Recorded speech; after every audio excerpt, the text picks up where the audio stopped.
Hi friends, ನಮಸ್ಕಾರ ಎಲ್ಲರಿಗೂ. ರಂಜೂಸ್ homely ಫುಡ್ಗೆ ಎಲ್ಲರಿಗೂ ಸ್ವಾಗತ. ಇವತ್ತು ನಾನು ರವೆ ಉಪಯೋಗಿಸಿ ಒಂದು ಸರಳವಾಗಿ ರುಚಿಕರವಾದಂಥ ಒಂದು ಬ್ರೇಕ್ಫಾಸ್ಟ್ ಯಾವ ರೀತಿ ಮಾಡೋದಂತ ಹೇಳಿ ಕೊಡ್ತಾ ಇದ್ದೀನಿ. ಇದಕ್ಕೊಂದು ಸ್ಪೆಷಲ್ ಮಸಾಲ ಕೂಡ ನಾನು ರೆಡಿ ಮಾಡಿಟ್ಟಿದ್ದೀನಿ.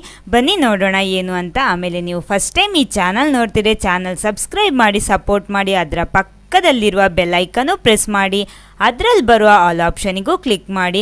ಹಾಗಿದ್ರೆ ಮಾತ್ರ ನಾನು ಹಾಕುವ ಹೊಸ ಹೊಸ ವಿಡಿಯೋಸ್ಗಳ ನೋಟಿಫಿಕೇಷನ್ ನಿಮಗೆ ಕೂಡಲೇ ಸಿಗುತ್ತೆ. ಮೊದಲು ನಾನಿಲ್ಲಿ ಇದಕ್ಕೋಸ್ಕರ ಒಂದು ಪ್ಯಾನ್ ಬಿಸಿ ಮಾಡಿಬಿಟ್ಟು 2 ಲವಂಗ ಹಾಕ್ತಾ ಇದ್ದೀನಿ, ಒಂದು ತುಂಡು ಚಕ್ಕೆ ಅಥವಾ ದಾಲ್ಚಿನ್ನಿ ಹಾಕ್ತಾ ಇದ್ದೀನಿ, ಆಮೇಲೆ 2 ಏಲಕ್ಕಿ, ಅದನ್ನು ಸುಲಿದು ಸಿಪ್ಪೆಲ್ಲ ತೆಗೆದು ಹಾಕ್ತಾ ಇದ್ದೀನಿ. 2 ಏಲಕ್ಕಿ. ಮೊದಲು ಇದನ್ನು ಚೆನ್ನಾಗಿ ರೋಸ್ಟ್ ಮಾಡ್ಕೊಳ್ಳಿ. ಆಮೇಲೆ ನಾನು ಅಳತೆಗೆ ನೋಡಿ ಈ ಸ್ಪೂನ್ ತಗೋತಾ ಇರೋದು. ಅದರಲ್ಲಿ 1 ಸ್ಪೂನ್ ಉದ್ದಿನ ಬೇಳೆ, ಅದೇ ರೀತಿ 1/4 ಸ್ಪೂನ್ನಷ್ಟು ಜೀರಿಗೆ, 3/4 ಸ್ಪೂನ್ನಷ್ಟು ಕೊತ್ತಂಬರಿ ಬೀಜ ಹಾಕ್ಕೊಂಡಿದ್ದೀನಿ, ಒಂದು 3 ಒಣಗಿದ ಮೆಣಸು ತಗೊಂಡಿದ್ದೀನಿ, ಆಮೇಲೆ ಸ್ವಲ್ಪ ಕರಿಬೇವು. ಇಷ್ಟನ್ನು ಚೆನ್ನಾಗಿ ಮೀಡಿಯಮ್ ಫ್ಲೇಮಲ್ಲಿಟ್ಟು ರೋಸ್ಟ್ ಮಾಡಬೇಕು. ನೋಡಿ, ಇವಾಗ ರೋಸ್ಟ್ ಆಗಿ ರೆಡಿ ಆಗಿದೆ. ಸಾಕು ನೋಡಿ, ಈ ರೀತಿ ಕಲರ್ ಎಲ್ಲ ಚೇಂಜ್ ಆಗಿ ಸ್ವಲ್ಪ ಪರಿಮಳ ಬರುತ್ತೆ ಆ ರೀತಿ. ಆಮೇಲೆ ಅದಕ್ಕೆ ಅರ್ಧ ಕಪ್ಪಿನಷ್ಟು ತೆಂಗಿನ ತುರಿ ಹಾಕ್ತಾ ಇದ್ದೀನಿ. ಇನ್ನು ಇದನ್ನು ಎಲ್ಲ ಚೆನ್ನಾಗಿ ಒಂದು ಸಲ ಮಿಕ್ಸ್ ಮಾಡಿಬಿಟ್ಟು ತೆಂಗಿನ ತುರಿನೂ ಸ್ವಲ್ಪ ಫ್ರೈ ಆಗಲಿ. ನೋಡಿ, ಇವಾಗ ಫ್ರೈ ಆಗಿ ರೆಡಿ ಆಗಿದೆ. ಇದನ್ನು ತೆಗೆದಿಡ್ತಾ ಇದ್ದೀನಿ. ಇದನ್ನೇನು ರುಬ್ಬಬೇಕು, ಫುಲ್ಲಾಗಿ ಆರಿದ ಮೇಲೆ ಮಿಕ್ಸಿ ಜಾರಲ್ಲಿ ಹಾಕಿಬಿಟ್ಟು ಇದನ್ನು ನುಣ್ಣಗೆ ಪುಡಿ ಮಾಡಬೇಕು. ಆಮೇಲೆ ನೋಡಿ, ಅದೇ ಪ್ಯಾನಿಗೆ ನಾನಿಲ್ಲಿ ರವೆ ಹಾಕ್ತಾ ಇದ್ದೀನಿ. 1.5 ಗ್ಲಾಸ್ ಹಾಕ್ತಾ ಇರೋದು, ಅಂದರೆ ನಾನಿಲ್ಲಿ ಗ್ಲಾಸಲ್ಲಿ ತಗೊಂಡಿರೋದು. ಇದನ್ನು ಮೀಡಿಯಮ್ ಫ್ಲೇಮಲ್ಲಿಟ್ಟು ಚೆನ್ನಾಗಿ ರೋಸ್ಟ್ ಮಾಡ್ಕೊಳ್ಳಿ. ಅಂದರೆ ಸ್ವಲ್ಪ ಕಲರ್ ಎಲ್ಲ ಚೇಂಜ್ ಆಗಿ ಬರುತ್ತೆ, ಅಷ್ಟು ಹೊತ್ತು ಇದನ್ನು ರೋಸ್ಟ್ ಮಾಡ್ಕೊಳ್ಳಿ. ನೋಡಿ, ಇವಾಗ ಇದು ಕೂಡ ರೆಡಿಯಾಗಿದೆ. ಇದನ್ನು ಒಂದು ಬೇರೆ ಪ್ಲೇಟಿಗೆ ಹಾಕಿಡ್ತಾ ಇದ್ದೀನಿ. ಆಮೇಲೆ ನಾವು ಅದೇ ಪ್ಯಾನಲ್ಲಿ ನಾನು ಮಾಡ್ತಾ ಇರೋದು ಸ್ವಲ್ಪ ತುಪ್ಪ ಹಾಕ್ತಾ ಇದ್ದೀನಿ. ತುಪ್ಪ ಅಥವಾ ಎಣ್ಣೆ ಬೇಕಿರೋ ನಿಮಗೆ ಉಪಯೋಗಿಸ್ಬೋದು.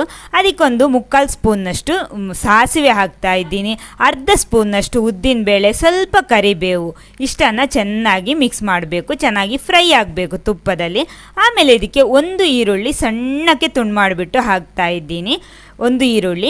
ಆಮೇಲೆ ಇಲ್ಲಿ ನಿಮಗೆ ಬೇಕಿದ್ದರೆ ಕ್ಯಾರೆಟ್ ಉಪಯೋಗಿಸ್ಬೋದು, ಅದೇ ರೀತಿ ಬಟಾಣಿ ಉಪಯೋಗಿಸ್ಬೋದು, ಹಸಿ ಬಟಾಣಿ ಉಪಯೋಗಿಸ್ಬೋದು, ಯಾವುದು ಬೇಕಿರೋ ನಿಮ್ಗೆ ಇಷ್ಟ ಇರೋದು ಉಪಯೋಗಿಸ್ಬೋದು. ನೋಡಿ, ಚೆನ್ನಾಗಿ ಫ್ರೈ ಆದಮೇಲೆ ನಾವು ಆವಾಗ ಹುಡಿ ಮಾಡಿಟ್ಟಂಥ ನಮ್ಮ ಸ್ಪೆಷಲ್ ಮಸಾಲ ಇದಕ್ಕೆ ಸೇರಿಸ್ತಾ ಇದ್ದೀನಿ. ಆಮೇಲೆ ಇದನ್ನು ಚೆನ್ನಾಗಿ ಫ್ರೈ ಮಾಡ್ಕೊಳ್ಳಿ. ಒಂದು 2 ನಿಮಿಷ ಇದನ್ನು ಚೆನ್ನಾಗಿ ರೋಸ್ಟ್ ಮಾಡಬೇಕು. ಈ ತುಪ್ಪದಲ್ಲಿ ಮಸಾಲೆ ಕೂಡ ಚೆನ್ನಾಗಿ ರೋಸ್ಟ್ ಆಗಬೇಕು. ನೋಡಿ, ಇವಾಗ ಚೆನ್ನಾಗಿ ರೋಸ್ಟ್ ಆಗಿ ರೆಡಿ ಆಗಿದೆ. ಇನ್ನು ಇದಕ್ಕೆ ನೀರು ಸೇರಿಸಬೇಕು. ನಾನು 1.5 ಕಪ್ ರವೆ ತಗೊಂಡಿರೋದು, ಆದ ಕಾರಣ ಇಲ್ಲಿ 3 ಗ್ಲಾಸ್ ನೀರು ತಗೋತಾ ಇದ್ದೀನಿ. ಇಲ್ಲಿ 3 ಬೇಕಿದ್ರೆ ಸ್ವಲ್ಪ ಅರ್ಧ ಗ್ಲಾಸ್ ಕಡಿಮೆ ಮಾಡ್ಬೋದು. ನಾನಿಲ್ಲಿ ಮಸಾಲೆ ಎಲ್ಲ ಇದ್ದ ಕಾರಣ ಕರೆಕ್ಟ್ ಅರ್ಧ ತಗೋತಾ ಇದ್ದೀನಿ. ಇಲ್ಲಾಂದರೆ ಒಂದು ಅರ್ಧ ಗ್ಲಾಸ್ ಕಡಿಮೆ ಮಾಡ್ಬೋದು, ಒಂದು 2.5 ಗ್ಲಾಸು ಬೇಕಿದ್ರು ಸೇರಿಸ್ಬೋದು 1.5 ಗ್ಲಾಸ್ ರವೆಗೆ. ನೋಡಿ, ನಾನಿವಾಗ 3 ಹಾಕ್ಕೊಂಡಿದ್ದೀನಿ. ಮಸಾಲೆ ಎಲ್ಲ ಇರುವ ಕಾರಣ ತೆಂಗಿನ ತುರಿ ಎಲ್ಲ ಇದೆ.